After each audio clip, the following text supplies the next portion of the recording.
Пайғамбарымыз саллаллаху алейхи уассалам ушундай бир хадис айтып жатат. Ушундай бир амалды айтат, силерге дейт.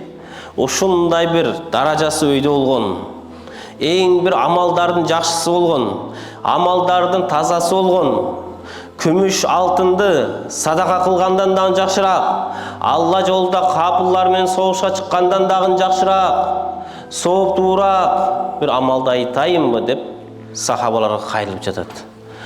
Бул суроо бергенин мааниси тууганым, ойгон дегени, көңүлүңдү бур деген. Кандай амал болду ал? Деп сахабалар ошондо таң калып пайгамбарга айтат.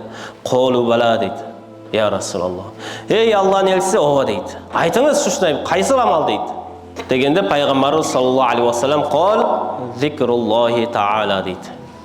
Алла тааланы зикир кылууң дейт.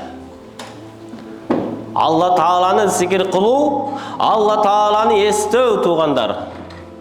Алла жолда алтын күмүштү, долларыңды барын садака кылгандан да жакшыраак дейт. Алла жолда жихад кылгандан да жакшыраак дейт. Ушундай бүткүл амалдан жакшыраак нерсе бул Алла тааланы зикир кылуу экен. Алла тааланы эстөө экен туугандар. Биз ойлойбуз да, бул кантип эле Алланы эстеп коюу, Алланы зикир кылуу ушул бардык амалдын жакшыраагы болушу мүмкүн. Даражаңды 5 өйдөрөөк чыгарышы мүмкүн деп ойлойбуз да. Бирок ошол зикирдин акыйкатын, маанисин түшүнсөк, анда икрар кылат экенбиз.